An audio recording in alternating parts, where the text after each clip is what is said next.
Once again welcome to my channel Saini study Mantra. आज की इस वीडियो में हम बात करने वाले हैं लॉजिकल एंड फंक्शन के बारे में। एंड फंक्शन क्या होता है?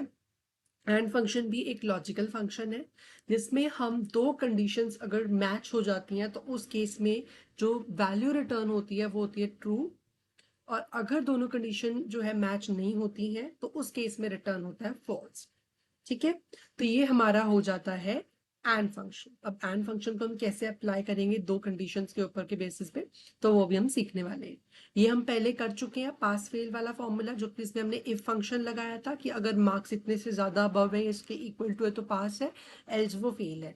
अब इस कंडीशन में हमें दो कंडीशंस चाहिए होंगी, तो हमने दो कंडीशंस ले ली हैं। पहला है हमारे मार्क्स की कंडीशन कि हमारे मार्क्स अगर 150 से अबव हैं या 150 भी है तो स्टूडेंट पास है।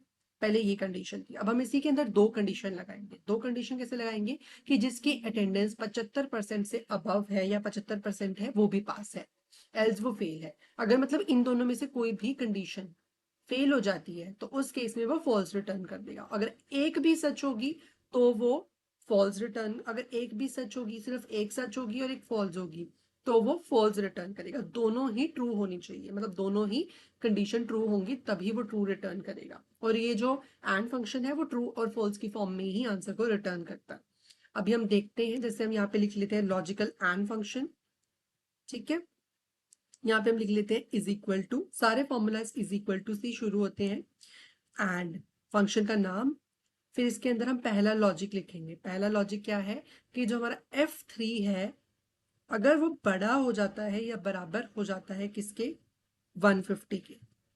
और इसी के साथ दूसरी कंडीशन ये है कि अगर हमारी जो अटेंडेंस वाला सेल है that is greater than equal to 75, तो उस कंडीशन में स्टूडेंट पास है। अब इस फॉर्मूले को बारीकी से समझेंगे। ठीक है, इज इक्वल टू से आपका फॉर्मूला स्टार्ट हुआ, एंड आपका फंक्शन का नाम है। पहली कंडीशन, इसमें दो कंडीशन या मल्टीपल तीसरी कंडीशन भी हो सकती है। ठीक है, अब अगर सारी कंडीशन ट्रू होंगी तभी ये ट्रू रिटर्न करेगा। अगर एक भी कंडीशन फॉल्स हो जाती है तो उस केस में फॉल्स रिटर्न कर देगा।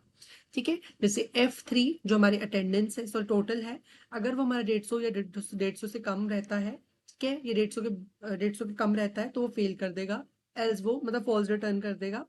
चाहे कोई भी कंडीशन, अब इन दोनों कंडीशंस में से कोई भी कंडीशन फॉल्स हो जाए तो आंसर फॉल्स ही आएगा। दोनों कंडीशन ट्रू होनी जरूरी है एंड में, क्योंकि एंड का मतलब क्या होता है, ये भी और ये। ठीक है, तो अब देखो इस केस में ट्रू रिटर्न हो गया क्योंकि अटेंडेंस 75 है और पास भी है स्टूडेंट। ठीक है, 150 से ऊपर मार्क्स है। और यहाँ पर सब में फॉल्स आ गया है क्योंकि यहाँ पर पास तो है बट यहाँ पे अटेंडेंस कंप्लीट नहीं है, यहाँ पर फेल है, यहाँ पे टोटल में फेल है और यहाँ पे अटेंडेंस में पास है। और यहाँ पर जो है टोटल में तो पास है बट अटेंडेंस में फेल है। ठीक है, यहाँ पे टोटल में फेल है और अटेंडेंस में पास है, तो इसीलिए जो ये सारे आंसर है वो फॉल्स आए हैं और सिर्फ इसी की कंडीशन मैच हो रही है। अब अगर हम इसको पास कर देते हैं, फॉर एग्जाम्पल 170 कर देते हैं, तो ये पास हो जाएगा, ये ट्रू हो जाएगा। ठीक है, तो इस तरीके से हमारा लॉजिकल एंड फंक्शन काम करता है। अब हम इफ और एंड फंक्शन को टुगेदरली कैसे यूज कर सकते हैं वो हम नेक्स्ट वीडियो में देखेंगे। इस वीडियो में इतना ही। वीडियो अच्छी लगी हो वीडियो को लाइक करें, चैनल को सब्सक्राइब करें। Thank you so much for watching.